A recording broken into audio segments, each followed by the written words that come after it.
man who had built his reputation on trust and reliability went about his daily life, completely unaware that every move was being watched. To the outside world, he was just another friendly face, but behind the scenes, police knew that he was alone.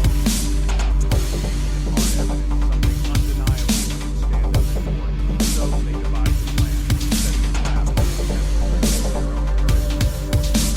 An undercover officer was chosen stepping into the reception. Every meeting, every conversation was a risk, not just for the officer, but the entire operation. One wrong move might never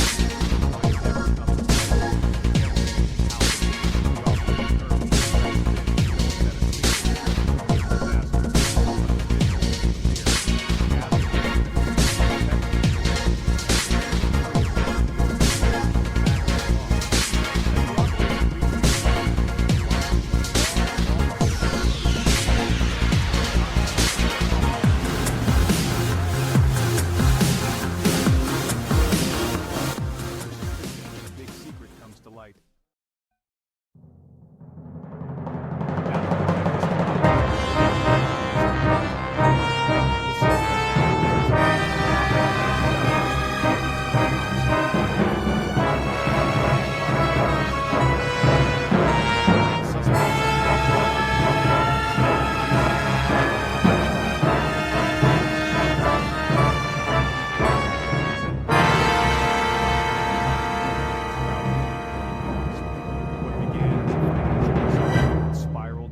Deadly obsession.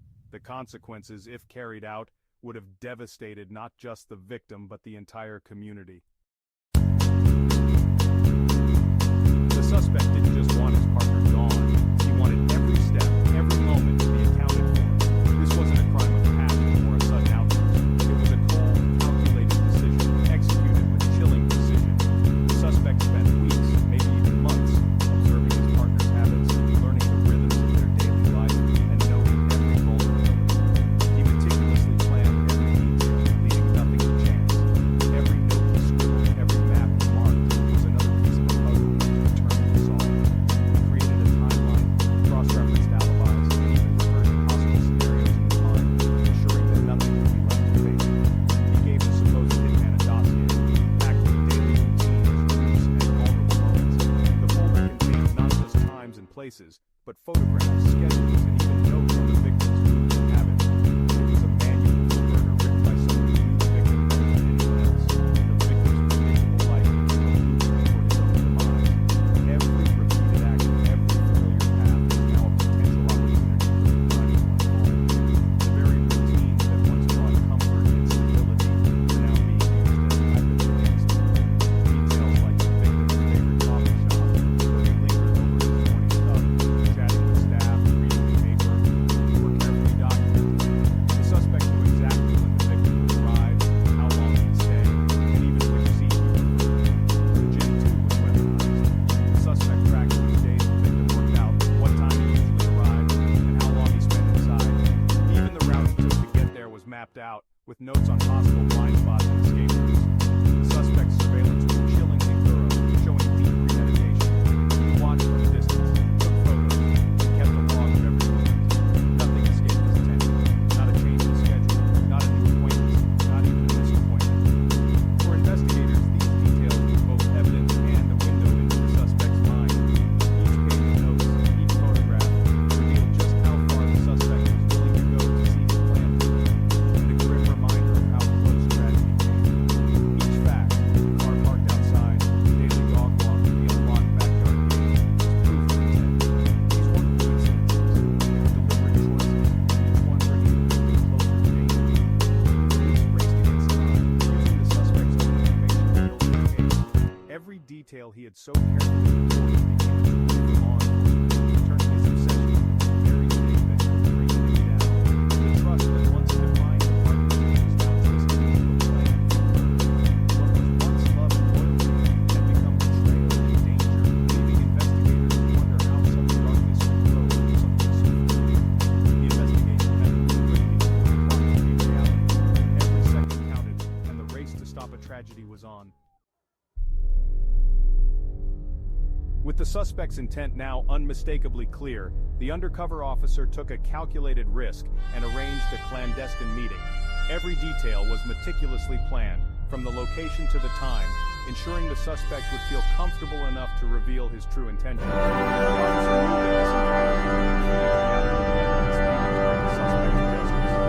In a nondescript parking lot, shrouded in darkness and far from prying eyes, the officer slipped seamlessly into the role of a professional hitman. The setting was chosen for its isolation, a place where secrets could be exchanged without interruption. The tension in the air was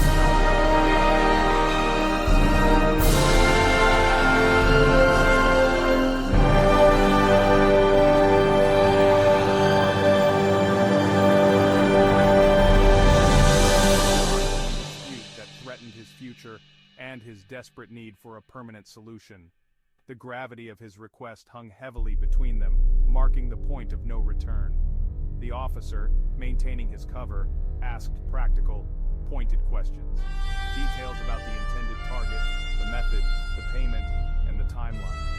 He let the suspect do most of the talking, skillfully steering the conversation to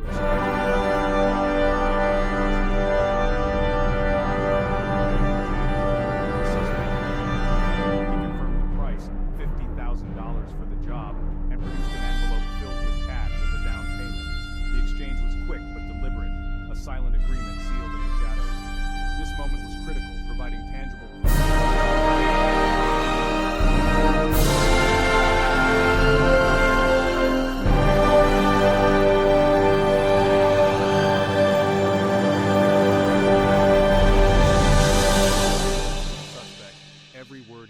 was being recorded by hidden surveillance cameras.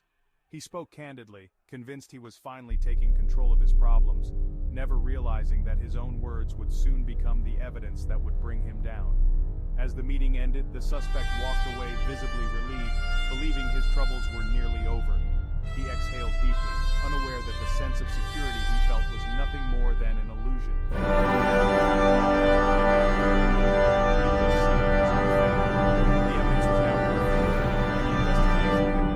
Decisive turning point.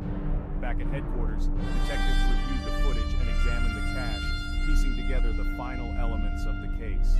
The trap had been set with precision, and the evidence was undeniable. The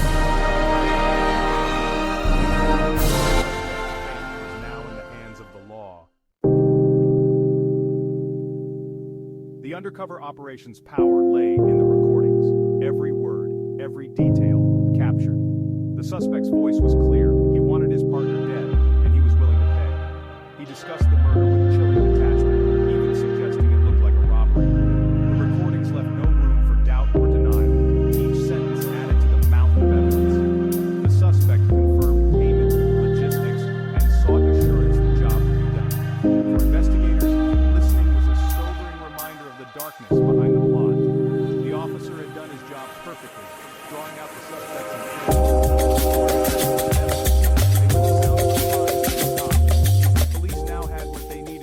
A tragedy. In the digital age, every crime leaves a trail. Investigators searched the suspect's phone and computer, uncovering angry texts and incriminating messages. The text showed a clear escalation from business disputes to violent intent. "I need to get him out of the picture for good," the suspect wrote, a chilling admission.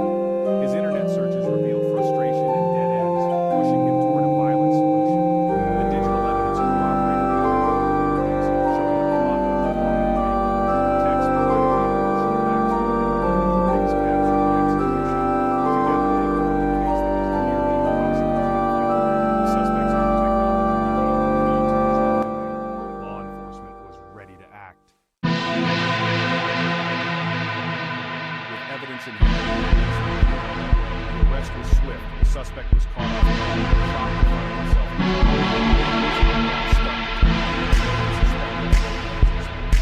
the intended victim was left reeling from the betrayal. The psychological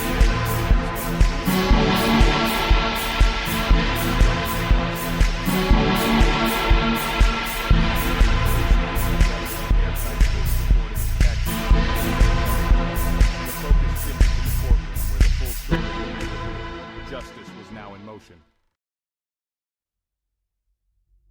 In court, the prosecution presented the evidence with precision.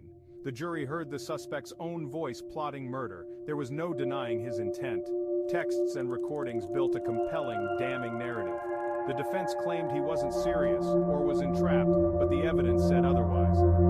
The undercover officer's testimony was calm and credible, reinforcing the case. The jury saw a man who had planned, paid, and pursued murder, not a reluctant participant. The verdict, guilty of solicitation of murder. The judge spoke of betrayal and the value of human life. The suspect faced a long prison sentence. Justice was served for the victim and the community.